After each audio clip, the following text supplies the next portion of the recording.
Hoje a gente vai falar sobre a forma canônica de Jordan, que é bem divertida de fazer.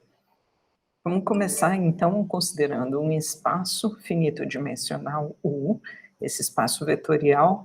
A gente vai ter sobre ele definida uma transformação linear que sai dele e chega nele mesmo, portanto, o U aqui, espaço vetorial, está agindo como domínio e contradomínio, e como antes, a gente considera a notação P de T de lambda para o polinômio característico dessa transformação linear. Bom, então o polinômio vai se fatorar da seguinte forma, com as raízes lambda 1 até lambda n sendo raízes reais, e essas raízes que a gente vai enxergar aqui, como que vão ser as raízes complexas. Eu já vou fazer a observação para vocês sobre isso. Então, ele vai se fatorar dessa forma, onde cada lambda i é diferente do outro lambda j aqui. Lambda r é diferente de lambda s, se r é diferente de s. Porque se forem iguais, a gente junta todos, tá? Ok. E a gente vai considerar o seguinte, esse termo aqui, olha, vamos voltar para a nossa fatoração do polinômio característico. Um desses termos aqui, olha, dentro desse parênteses, ele está como lambda, alfa algum índice ao quadrado, mais beta, o mesmo índice ao quadrado. Vamos pegar um desses fatores aqui. E quando a gente olhar para esse pedacinho, a gente vai ver que substituindo lambda igual alfa r mais i beta r, o lambda, então, faz com que isso seja zero. Portanto, esse número complexo aqui é a raiz do nosso polinômio característico. Vamos ver, então. Quando eu coloco esse pedacinho verde aqui no lambda, vou ficar aqui, ó, esse pedacinho verde, subtraio o alfa r, que está aqui, depois eu elevo ao quadrado. Mas antes de elevar ao quadrado, então, eu corto esse com esse, certo? Fica só i beta r. E o i ao quadrado é menos 1, né? Por isso que ele vai cancelar com esse beta ao quadrado aqui, vai dar zero.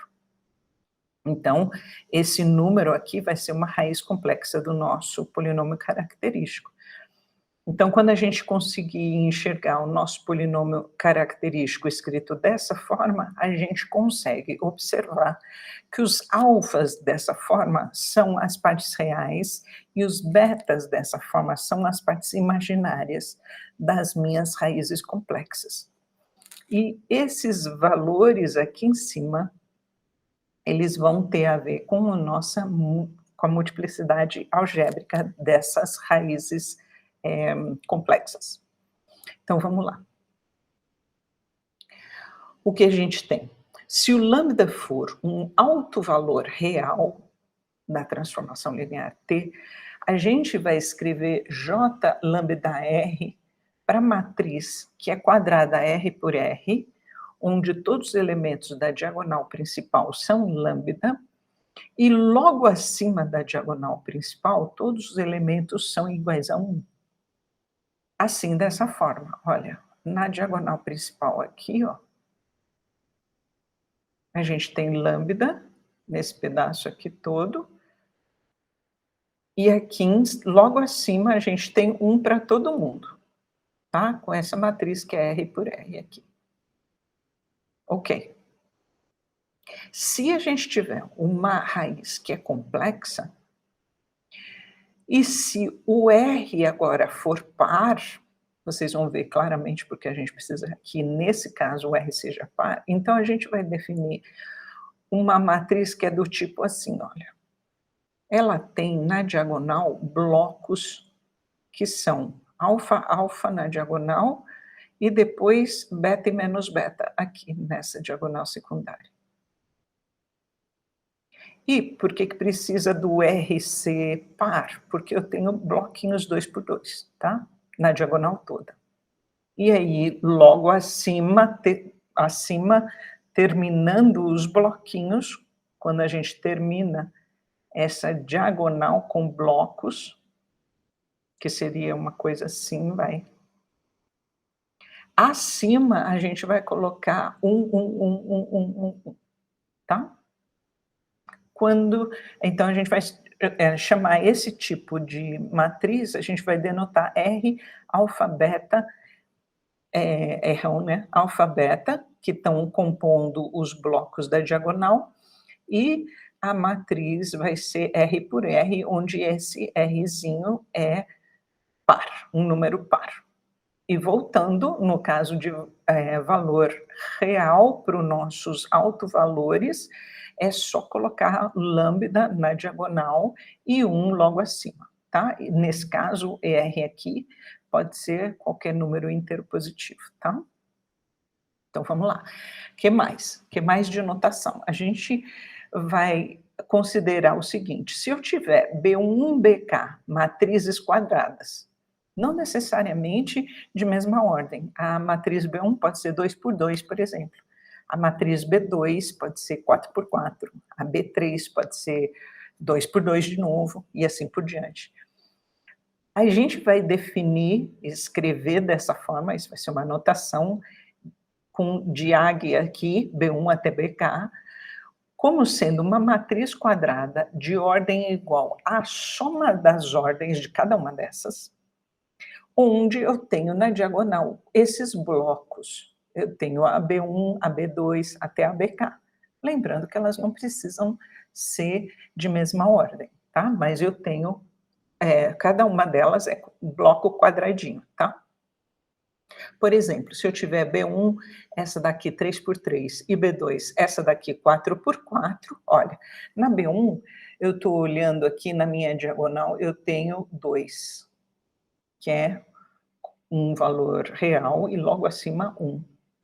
E aqui na minha B2, eu tenho bloco aqui 2 por 2, que me remete a lembrar de um alfa igual a 4, e um alfa igual a 3, desculpe, e um beta igual a 4, onde eu teria blocos na diagonal que são do tipo alfa, beta, menos beta e alfa.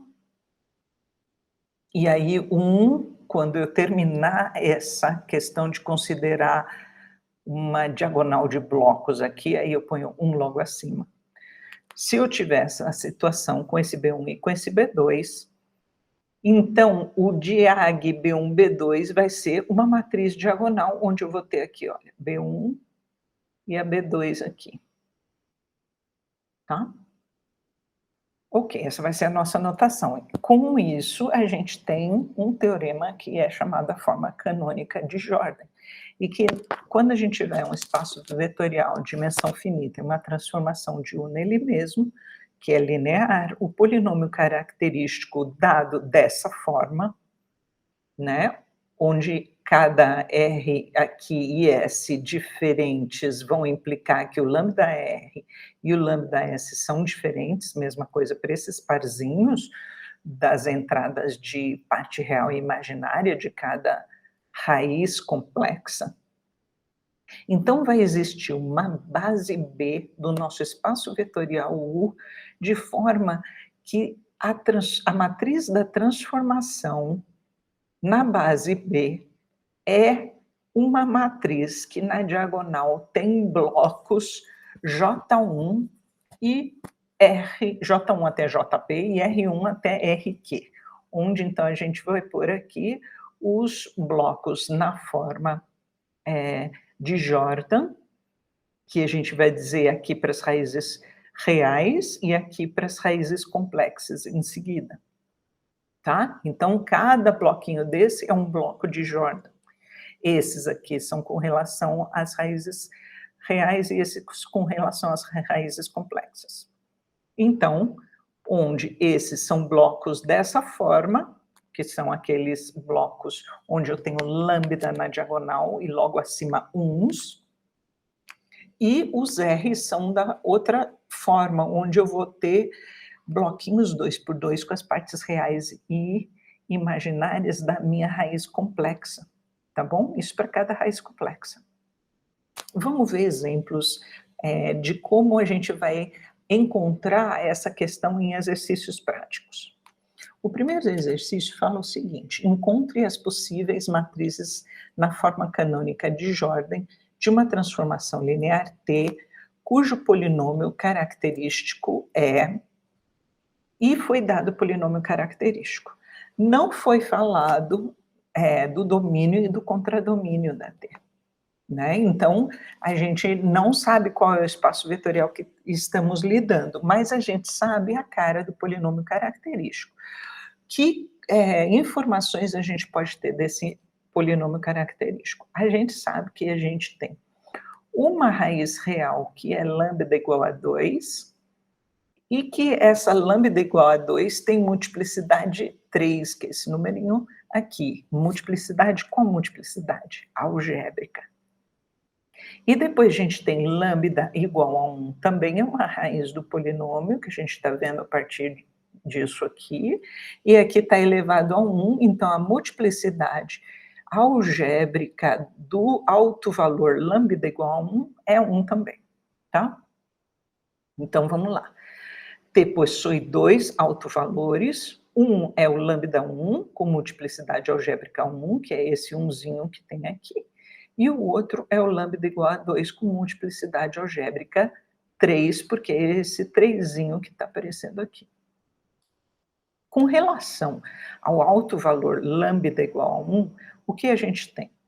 A multiplicidade algébrica e geométrica do alto valor são iguais a 1. Por quê? A gente já viu anteriormente que a multiplicidade algébrica de um alto valor não pode passar a multiplicidade geométrica, não pode passar a multiplicidade algébrica. Então, multiplicidade geométrica é menor ou igual a multiplicidade algébrica. E a gente sabe que a multiplicidade geométrica é a dimensão do alto espaço. Portanto, ela não pode ser de dimensão 0, ela vai ser sempre de dimensão 1 ou mais. No nosso caso, como a multiplicidade algébrica do lambda igual a 1 é 1, a multiplicidade geométrica só pode ser 1, porque ela não pode ser 0 e ela não pode ser maior que 1. Então, ela só pode ser 1. Com isso, esse número da multiplicidade geométrica vai me determinar o número de blocos de Jordan que eu tenho na minha matriz, que é equivalente à matriz da T numa base qualquer. Então, eu vou encontrar um único bloco de Jordan relacionado ao alto valor 1. Ok. Continuando. Com relação ao alto valor 2, eu tenho o seguinte: a gente viu que a multiplicidade algébrica, que é o expoentinho que aparece lá no polinômio característico, é 3. Então, a nossa multiplicidade geométrica para esse lambda igual a 2 pode ser 3, ou 2, ou 1. Não pode ser 0 e não pode passar da multiplicidade algébrica, que é 3. Então, só pode ser 3, ou 2, ou 1. E nós vamos estudar cada um desses casos. Vamos considerar que a multiplicidade geométrica é 3. Bom, nesse caso, então, vão existir 3 blocos de Jordan associados a esse alto valor. Então, eu vou conseguir 3 blocos da minha matriz da transformação associados ao alto valor 2, e esses blocos vão ser necessariamente assim, porque a minha matriz ela é 4 por 4. E por que ela é 4 por 4? Porque a dimensão do meu espaço vetorial, que não foi dado qual é, ela é a soma das multiplicidades algébricas aqui, que está 3 mais 1, que é 4. Então, a gente já viu que o bloco de Jordan associado ao lambda 1 é só um bloco só, então eu só vou ter um 1 aqui, e eu vou ter 3 bloquinhos para o lambda igual a 2. Então, olha, eu estou com 3 bloquinhos aqui. Tá, vamos considerar agora outra situação. A gente vai considerar que a multiplicidade geométrica do lambda igual a 2 é 2. Portanto, eu vou ter 2 blocos de Jordan associados ao lambda igual a 2. Tá, nesse caso, então, existem 2 blocos. Por exemplo, esse e esse. Eu posso ter 2 desse? Não, porque passa da multiplicidade. Eu vou ter 2 por 2 mais 2 por 2 passa da multiplicidade algébrica, que é 3. Então, eu tenho que necessariamente ter um bloquinho pequenininho, 1 por 1, e um outro bloquinho 2 por 2. Tá bom, então a matriz na forma de Jordan vai ser desse tipo aqui.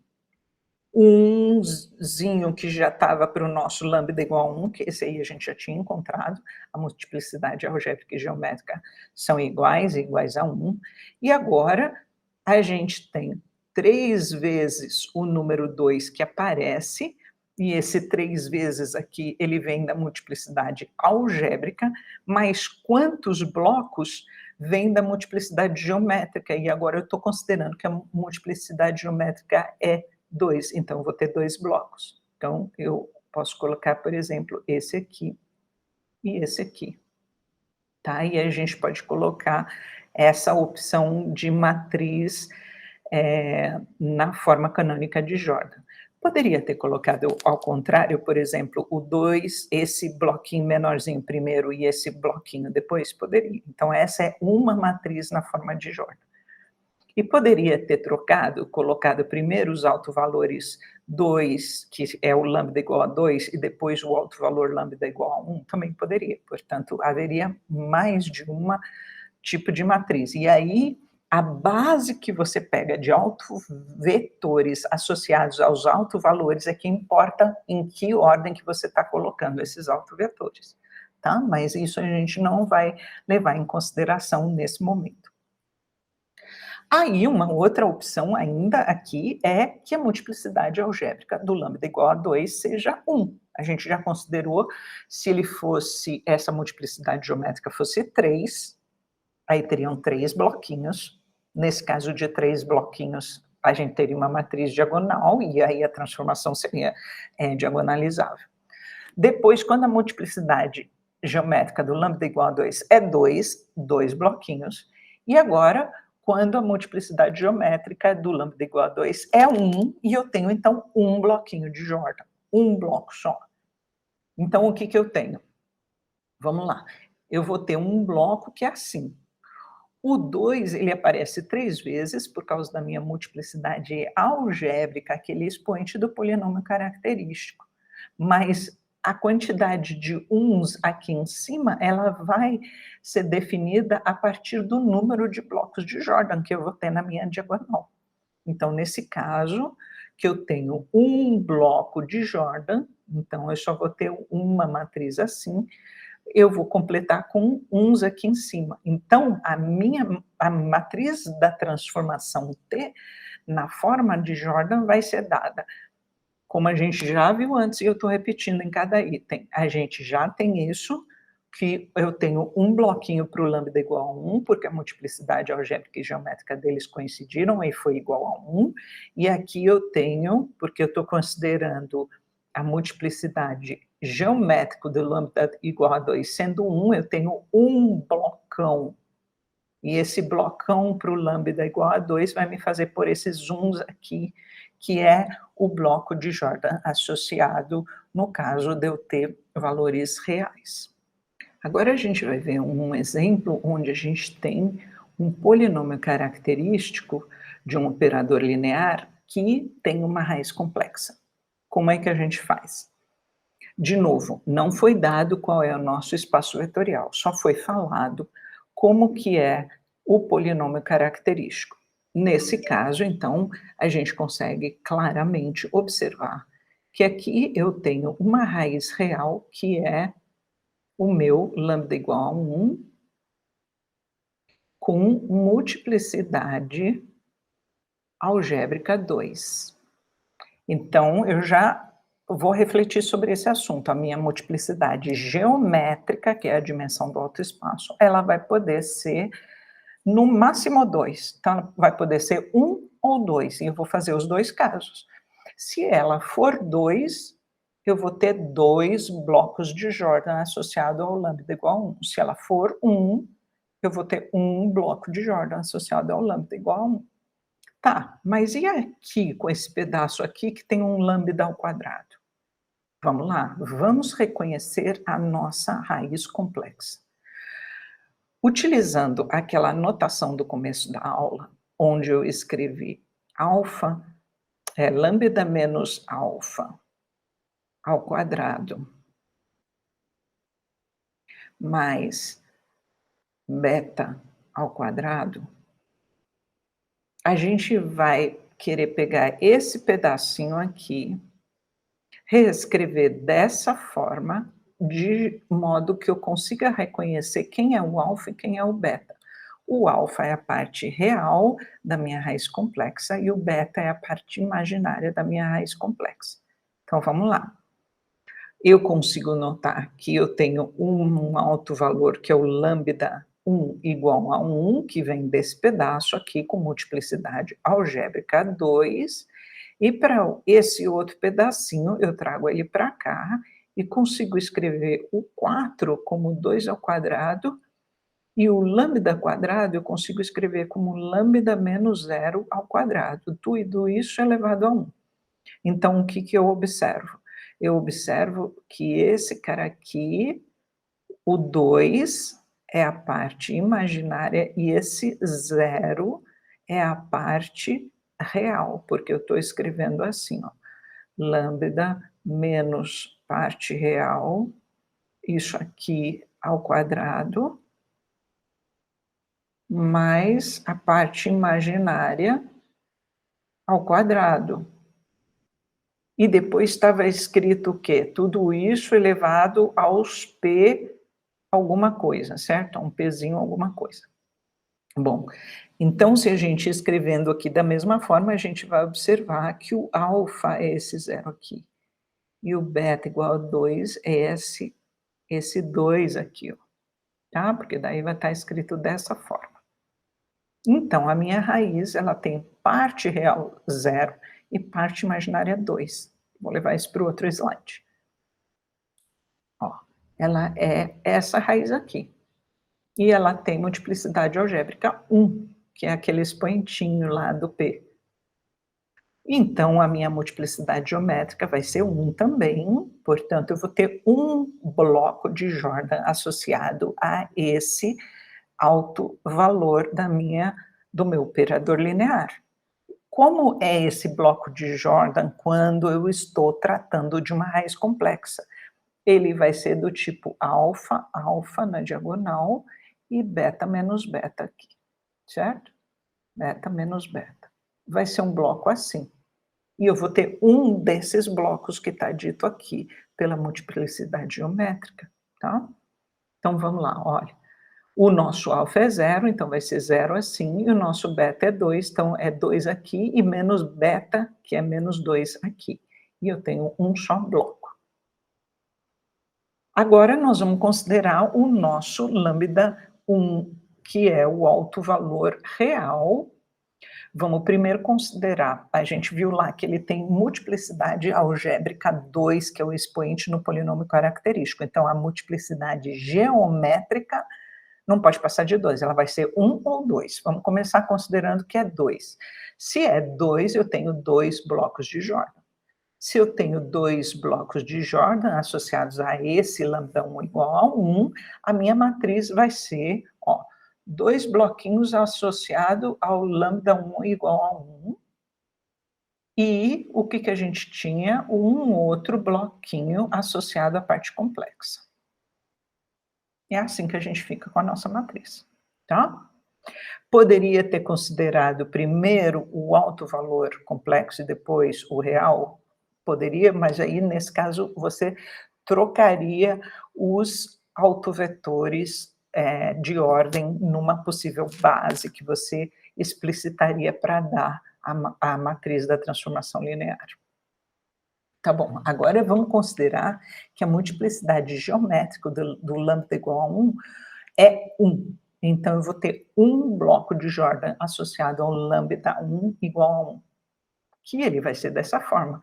O lambda está entrando aqui e depois eu tenho que colocar 1 logo acima, certo? E aí, então, o que eu vou ter? Eu vou ter uma matriz que tem um bloco associado ao lambda 1 e um outro bloco associado ao outro alto valor, que é o alto valor 2i, que é complexo. tá?